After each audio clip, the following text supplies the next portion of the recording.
imagine stepping out of this, like, high-stakes, meticulously organized machine. A machine where your role, your team, your exact purpose. Right, your daily uniform. Exactly, your uniform. Everything is clearly defined the moment you wake up. You know who you report to, you know who relies on you, and you completely understand the overarching mission. Yeah, the structure is total. It is. And then, suddenly, that machine just powers down. You turn in your gear, you drive off the base, and you are standing in what feels like an endless, empty field. Oh, wow. Yeah. Someone hands you a completely blank piece of paper and basically says, all right, go figure out the rest of your life. The psychological whiplash of that exact moment is just, it's profound. I mean, the phrase culture shock gets thrown around, but it really doesn't quite capture it. No, it doesn't at all. Because, culture shock implies you are just visiting a foreign country, and eventually you'll go home. But in this case, the foreign country is the civilian world. Right. And the home you knew, that military structure, is permanently in your rearview mirror. It leaves a lot of people feeling entirely untethered. Untethered is the perfect word for it, because we usually talk about career transitions like they are just, I don't know, a matter of updating a resume, maybe buying a new suit. Practicing interview questions, yeah. Right. But for the veteran community, it is a complete rewiring of how you operate in the world. And that is exactly what we are exploring for you today in this deep dive. Absolutely. Because if you want to stay well-informed, you need to understand the big movements happening right now and how people are actually navigating these massive life pivots. So we are taking a deep dive into the underlying architecture of a major upcoming initiative designed to build a bridge across that empty field we just talked about. It's a massive bridge, too. It really is. We are looking at the foundational documents, the registration sources, and the comprehensive summit overview for Veterans Social 2026, or, as they call it, VETSOCIAL 26. And the objective here is to parse out what this event actually achieves. Because, well, on paper, it sounds like just another conference. Yeah, just another Zoom call. Exactly. But the sources outline this highly structured, almost architectural ecosystem built to address that exact untethering we were just talking about. Right. It's not just a virtual job fair. No, not at all. We're looking at the specific mechanisms this summit uses to transition people, not just from a military job to a civilian job, but from a military identity to a civilian identity. Okay, let's unpack this, because we really have to establish the timeline first. There is an actual ticking clock on this for anyone listening. A very literal ticking clock on their website. Yes. So today is April 11th, 2026. The summit itself goes live virtually later this year on September 9th and 10th. But the critical window, the date you really need to circle on your calendar, is July 4, 2026. Independence Day. Fitting. Very fitting. That is the hard deadline to claim free access, which, by the way, includes these exclusive speaker alumni badges. So the window to get in on the ground floor without paying a dime is, it's closing fast. Which is clearly an intentional piece of the design.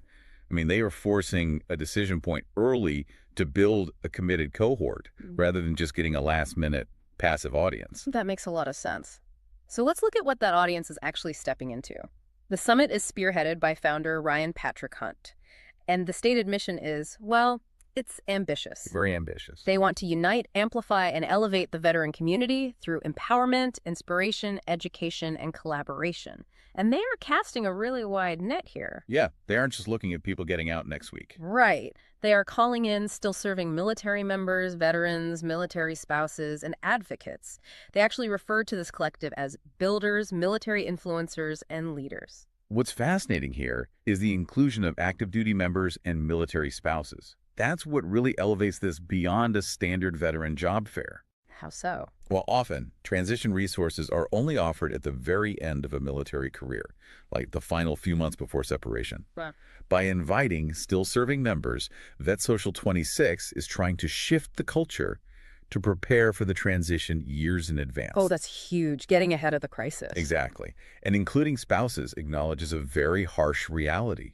Yeah. Military spouses undergo their own constant, brutal career transitions every single time a family is relocated. That is a crucial point, and honestly is something that gets overlooked a lot. But I have to admit, when I first read the source material and saw that this entire sprawling ecosystem was entirely virtual, You were skeptical? I was very skeptical. Because we think about the outdated cliche of a veteran transition. It's usually walking around some depressing fluorescent lit job fair in a gymnasium, right? Handing out paper resumes to people at folding tables. Exactly. So making it virtual sounds incredibly modern, sure, but doesn't a digital format risk losing the actual human connection? Like, how do you replace the camaraderie of a physical military unit with a Zoom screen? I get that. It seems counterintuitive until you look at the actual logistics of the military lifestyle. Okay, lay it out for me. Well, the military is inherently transient. You have people stationed in Okinawa, in Germany, in remote bases in the middle of the American desert. Right.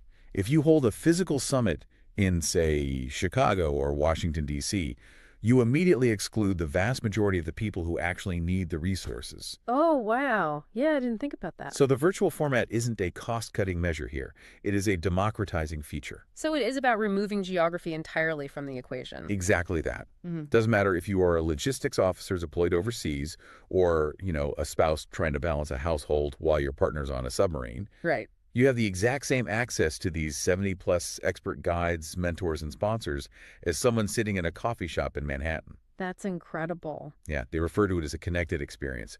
It is an attempt to build this massive, open-world digital environment where geography is just no longer a barrier to community.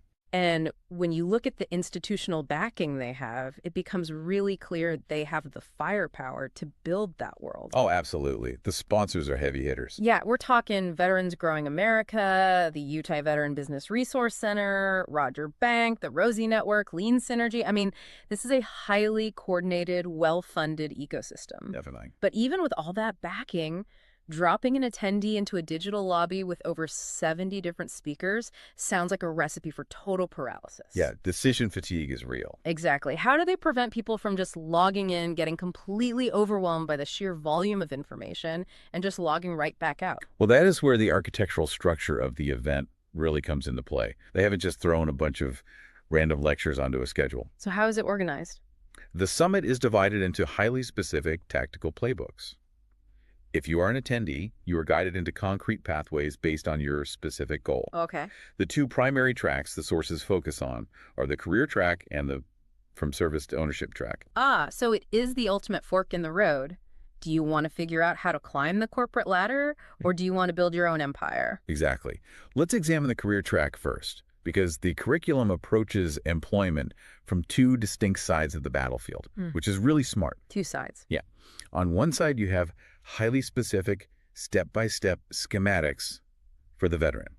For example, Gennaro Washington from Koitech Solutions provides a session specifically titled From the Marine Corps to Cybersecurity, a Veteran's Blueprint for Transition. You know, the word blueprint is doing a lot of heavy lifting there, and I think it is brilliant because it implies standard operating procedures. It is not just, hey, tech is a cool industry, maybe check it out. No, it's highly tactical. It is a tactical map showing you exactly where to step. But getting a veteran trained for a civilian job is really only half the problem, right? The other half is the civilian employer having absolutely no idea how to read a military resume. That translation gap is where most transitions fail. Because a veteran might write on their resume that they were an E7 who managed a motor pool.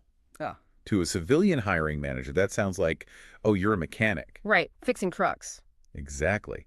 But in reality, that E7 was responsible for millions of dollars in highly specialized assets, managed the logistics and safety of dozens of personnel, and operated under extreme high-stakes pressure. Which is an incredible corporate asset if it is translated correctly. And that is why the other side of this career track focuses entirely on the employers. Oh, that makes so much sense. Yeah. Michael Malinowski, he's the recruiting director at Lean Synergy Solutions. He hosts a session called The Pulse of the Process, Keeping Empathy at the Heart of the Hire. I like that title. It's great. It is designed to teach recruiters and hiring managers how to actually bridge that translation gap, how to look at a military resume with empathy, and understand the leadership and logistical equity that's just hidden behind all the military jargon. So they're actively trying to fix the bridge from both ends. I love that. Me too. But, not everyone wants to breach the gates of corporate America. A lot of veterans leave a massive, rigid hierarchy specifically because they want autonomy. They want to be their own boss. Exactly. Which brings us to the service to ownership track. This track is fascinating because it tackles a very specific psychological pain point for veterans, which is the feeling that you are starting over at zero. Yeah. Imagine spending 15 years building equity, rank, and deep respect in the military. You are a leader. People salute you. Right? Then you leave, and suddenly you feel like a 22-year-old recent college grad at the absolute bottom of the food chain. That has to be just a devastating blow to the ego. It is paralyzing for a lot of folks. So Davy Jones-Brown tackles this head-on with her session. What's her focus? She teaches veterans and federal leaders how to turn their accumulated experience into income, influence, and wealth specifically, and this is the key part, without starting over. Without starting over, wow. Yeah. It is about recognizing that your past experience is viable, leverageable equity in the civilian market. And looking at the sources, they get very aggressive with the metrics in this track. Like Gregory Scott Henson leads a session called From Operator to Owner, How Veteran Entrepreneurs Scale to $100. Which is very tangible, concrete number. It is. They aren't talking about starting a little side hustle in your garage. They are talking about building a scalable enterprise. But honestly, I have to push back on this a bit. Okay, let's hear it. When I read through these sessions, scaling to $100 K, entirely pivoting into the complex world of cybersecurity, building wealth and influence. It's intense. It feels like a lot of pressure. A veteran steps out of a highly stressful combat deployment or an exhausting operational tempo, and they are immediately slammed with civilian hustle culture. Right. Is there a danger here of just replacing the burnout of military service with the burnout of aggressive entrepreneurship right out of the gate? It is a very real danger, and hustle culture can be incredibly toxic if an individual hasn't properly processed their transition. Yeah.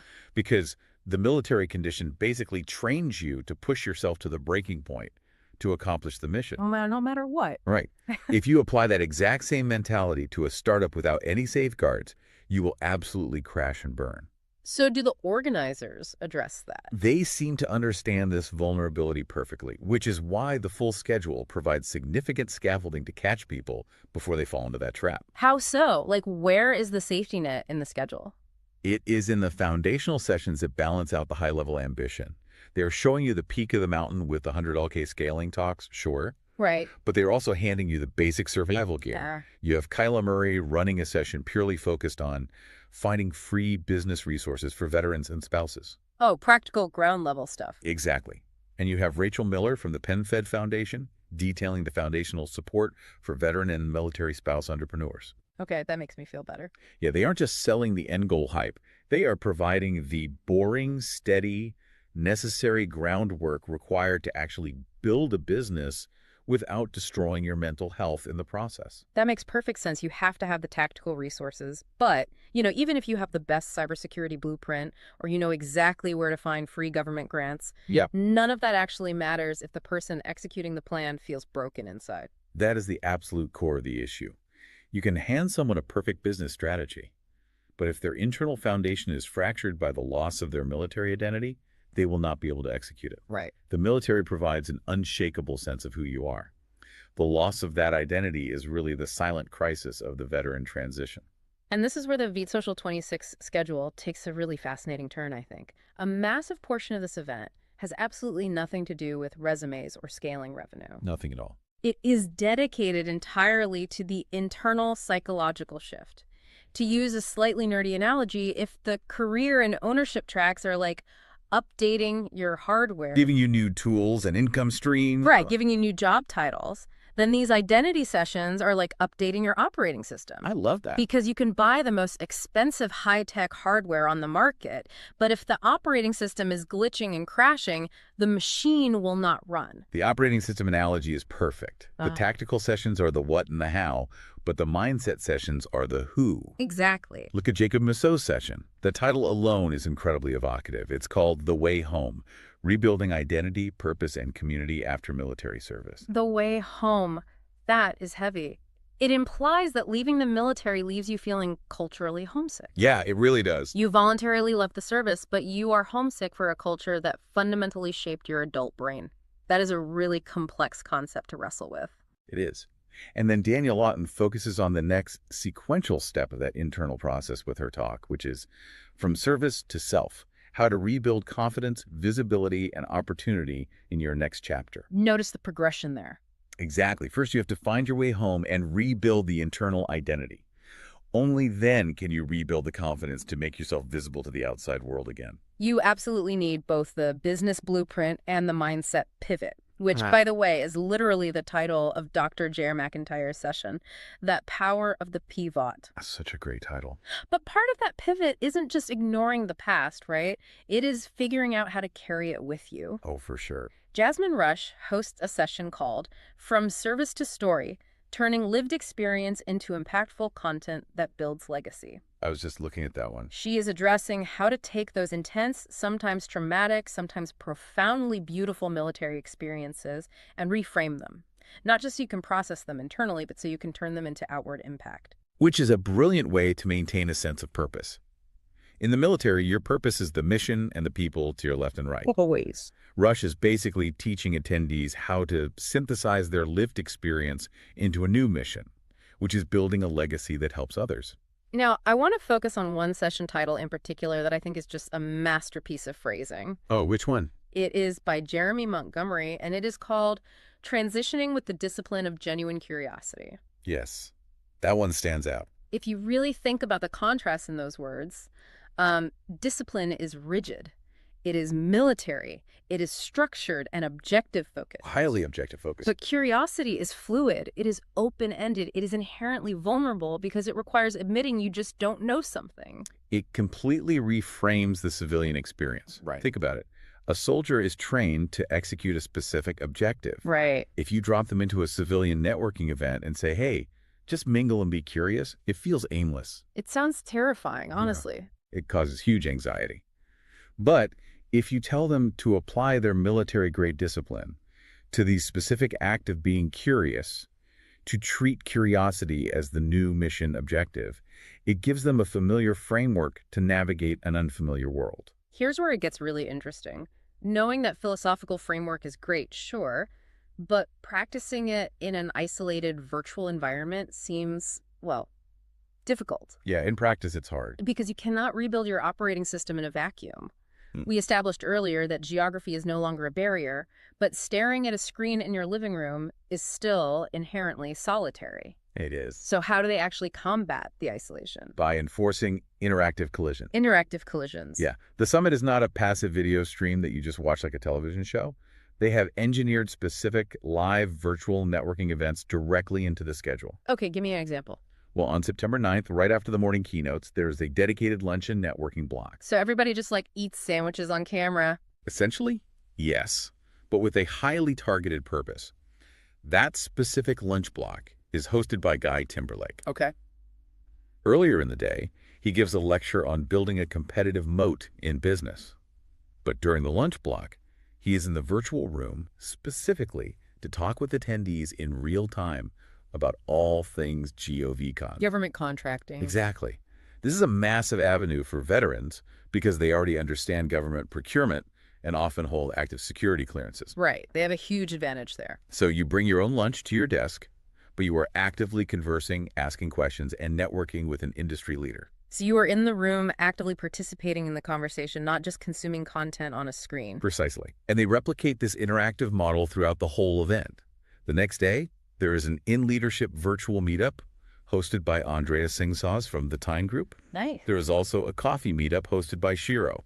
They are forcing the attendees to practice that discipline of genuine curiosity in real time. Putting the reps in. Exactly. The core value of attending isn't just downloading a PDF on how to write a resume. It is surrounding yourself with people who, as the organizers put it, understand the mission. Because when you are transitioning out, the people around you in your civilian hometown might love you deeply, but they don't necessarily understand the nuanced reality you just came from. They can't, really. No. So by forcing these interactive digital collisions, the event takes solitary screen time and turns it into a breathing community. It proves that you do not have to be physically located on the same base to feel like you belong to a unit. You're finding a new unit. Yes. Built out of entrepreneurs, advocates, and mentors from literally all over the world. The registration page states it so plainly. It says, the next chapter is already in motion, and you don't have to build it alone. That's a great line. For a demographic that has spent their entire adult life relying on the person next to them to survive, hearing that they do not have to navigate the chaotic civilian business world in isolation is a deeply powerful message. So what does this all mean for you listening right now? Let's synthesize this. If you are navigating the complex, often really disorienting transition from military service to civilian life, Or if you're a military spouse trying to carve out a stable career amidst the chaos of constant relocations. exactly, Veteran Social 2026 is presenting itself as a dual threat resource. You are getting the tactical, step-by-step business blueprints from experts who have successfully navigated the translation gap and scaled massive enterprises. But you are also getting the psychological tools to rebuild your post-service operating system. It is the hardware and the software delivered in an environment that democratizes access. It removes the friction of travel and geography so that you can plug directly into this veteran ecosystem, regardless of your current duty station or zip code. But you have to take the first step. The machine isn't going to do it for you anymore. No, it's not. Remember the timeline we discussed earlier. The actual virtual event goes live on September 9th and 10th of 2026. But the critical window is open right now. Yes, right now, to claim your free ticket, which secures your access and those exclusive speaker alumni badges.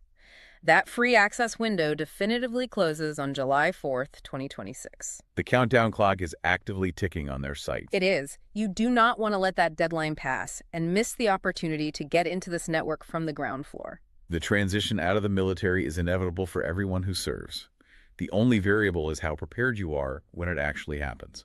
We want to leave you with a final thought to ponder today, pulling from that brilliant framework we unpacked earlier.